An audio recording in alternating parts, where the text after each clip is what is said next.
What's up, everybody? Welcome back to OPD. This week at our live session, we'll chat with Sergeants Bechtel and Waters about their jobs and career considerations.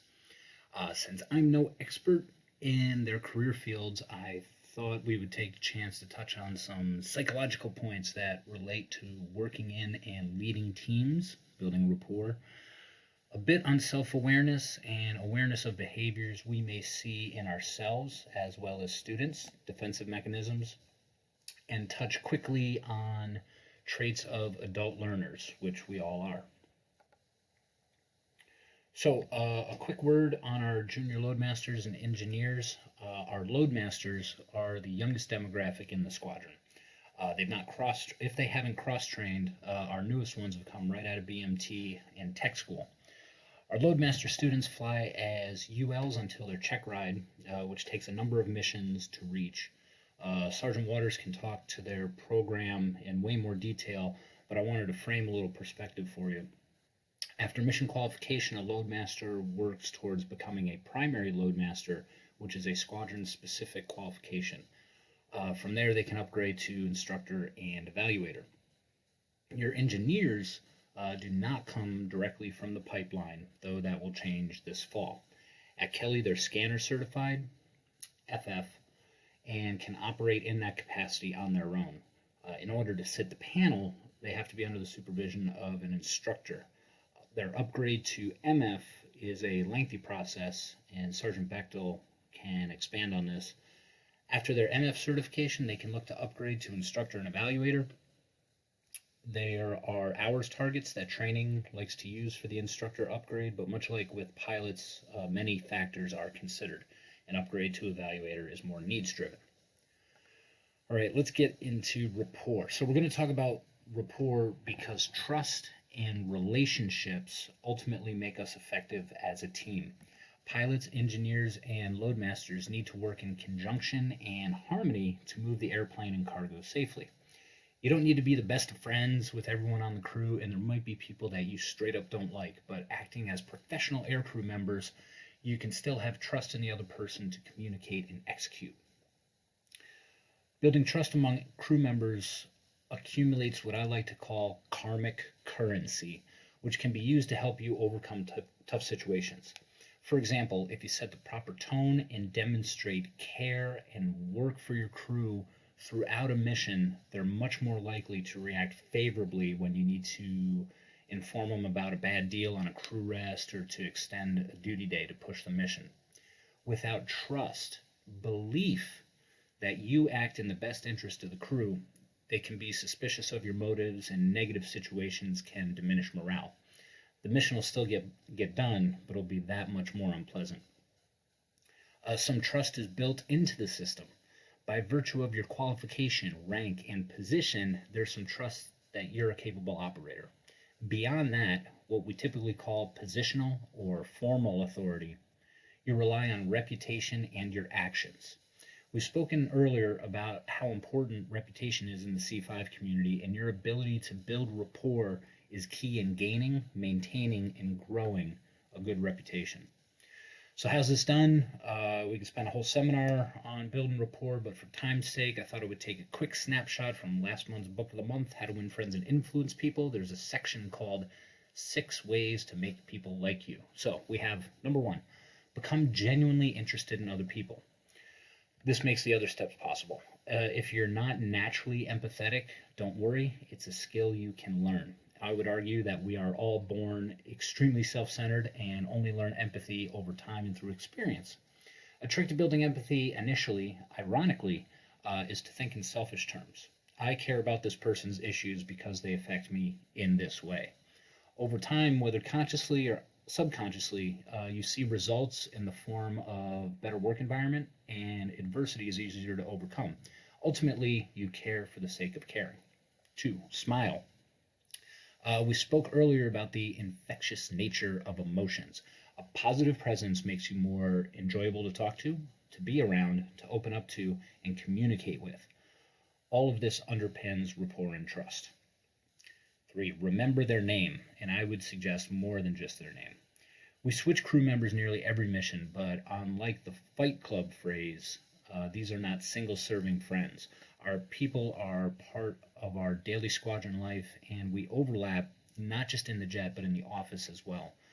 To people, their name, their identity is inherently the most important thing to them. So demonstrating that you value that means you value them.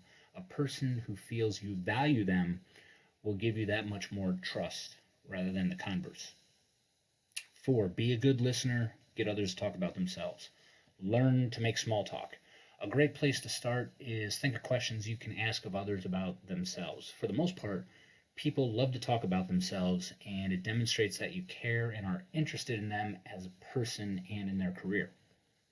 5, talk in terms of others' interests. Seems easy, right? I've seen this botched a number of times. Say you have a young pilot talking to an engineer they don't know very well, and they bring up sports. The engineer talks about their favorite sports team. Now, a deft hand would keep the ball in the engineer's court. Yeah, man, they had a rough year. How they looking for the draft? Keep the conversation moving, and so on. So what does the lieutenant do instead? Talk about their favorite team, a rival, and how much the engineer's team sucks. Good-natured ribbing? Maybe, depending on the context, but ineffective and destructive when you're trying to build rapport initially. Understand that your actions and words as an officer carry weight, and as you rise in rank and position, become more about the relationship than just expressing yourself or having a bro-level conversation. 6, make them feel important and do it sincerely. Sometimes our tasks can seem mundane, so reminding someone how their job is having a key impact on the mission can go a long way in making them feel valuable. Showing appreciation by taking care of food, water on a difficult upload, a shout out at the end of day debrief, or a sincere one-on-one thank you can build rapport. From our sponsor, making a proper mojito. This is not the over-sugary mix you get half off at Ruby Tuesdays on Wednesday night. Sweet, citrus, and herbaceous. At the bottom of a Collins or highball glass, mix your sugar and lime juice. Add mint leaves and muddle well to release the menthol. Add your rum, then your ice, then top with soda water. Give it all a stir with a straw. The idea is to mix minimally, just enough to get the mint leaves up and separated. This preserves some stratification of flavors, sweet and tart, then boozy with a clean finish. Garnish with mint leaves and a lime slice. You can customize this with, say, blackberries for a different color or taste, but use a wide straw because of the seeds. All right. Into defensive mechanisms. For our discussion, a defensive mechanism is a mental process initiated typically unconsciously to avoid conscious conflict or anxiety. We're discussing them because they can be roadblocks and detractors from our operational and learning experience. They throw a mental cloud around an objective view of performance, and having a self-aware, objective view of reality and performance is how we accurately assess performance, identify deviations, determine the root cause of deviations, and provide an instructional fix. In other words, it's how we grow as aviators, as a crew, and as people. Listen to the examples provided. Honestly, think about times you've employed these. No one likes to be wrong, but it's natural to make mistakes, and having a healthy mental attitude about the learning process helps to speed growth. Identifying and eliminating these mental processes removes ego from the equation and gets down to the business of learning and growing, which in a profession like aviation is perpetual. That's my way of saying the sooner you get this, the better off you'll be. Things like sarcasm and humor can be used as defensive mechanisms, but we're going to delve a little deeper and explore some that were articulated by Freud.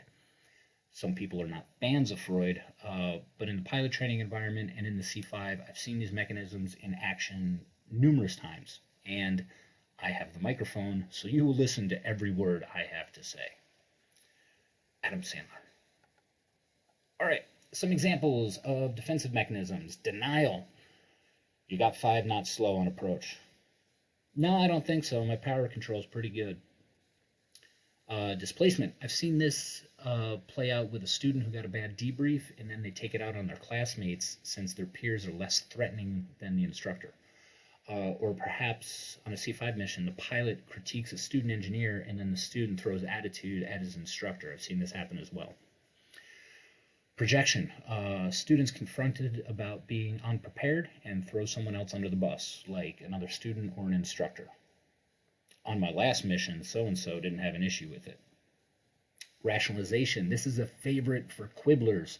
Here's where you hear a million excuses, but very few reasons. Oh, I knew that, but I thought you were talking about this. Or I was going to, but my iPad couldn't get updated quickly enough. Reaction formation. A student may act like they have everything together by deflecting and talking about how poorly someone else is performing, a way of gaining some sort of control through moral superiority. Fantasy. You can see this with crossflow or upgrade trainees. They may fantasize about how things were in another airplane or when standards were different with a lower qual. Well, we did this way better in the C-130 and it was much easier. Repression, just straight up blocking the image. You misstated a few steps on the before starting engines checklist. I'm pretty sure I got them all. Compensation. Mitigating perceived weakness by emphasizing strength. So that approach was pretty erratic. Yeah, my landing was really smooth though, right? Again, the point of highlighting these behaviors is to know they exist and to remove them so we can get down to real learning. Real improvement comes from mistakes, ownership of those mistakes, identification of the reasons they happen, and providing a fix so they don't happen in the future. So how do we diffuse them? When faced with an individual deeply entrenched in their mechanisms, we go back to SEER. It's a battle of wills, not wits. Clearly defined standards of performance are key in providing a baseline for performance. If you objectively, dispassionately analyze performance, you take a lot of the human element out of the equations. Lastly, like a 4-year-old, drilling into the why will lead you to a relevant root cause. Ultimately, identifying and correcting deviations is the holding up of a mirror, which is uncomfortable for all of us. Creating and fostering an environment of trust, openness, and goodwill will go a long way in making growth happen. Adult learning. Without going into much detail, there was a smart guy named Knowles, and he formulated 5 assumptions of adult learners. And he also had 4 principles of andragogy, which is fancy talk for adult learning. Why do we want to discuss adult learning? Well, as we have highlighted previously, we're all learning constantly and should be aware of how we process things a little differently than when we were younger. His 5 assumptions.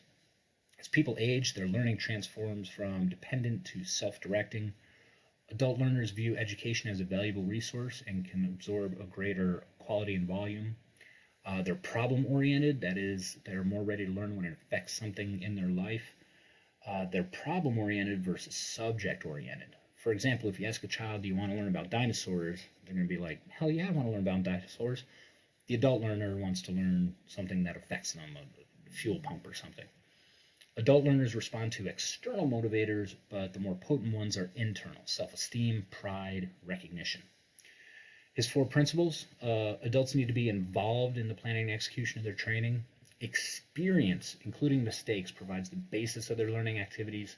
Adults are most interested in learning subjects that have immediate relevance to their job or personal life, and they are problem-centered rather than content-oriented, as we just said. These are important to keep in mind as we continue to grow and learn as aviators. Bam! Homework. All right. Talking shop with the training shop. Thursday, 14 May at 10 local. Think about techniques for building rapport. What have you seen that's effective in the past? What defensive mechanisms have you seen in action or use yourselves? Develop questions for our Loadmaster and engineer about training progression or anything enlisted career related, and general questions on those enlisted careers. To wrap it up, this week we talked a lot about learning and growth. Hopefully you picked up some good nuggets. As always, please send us our feedback, and we will see you Thursday. Holla!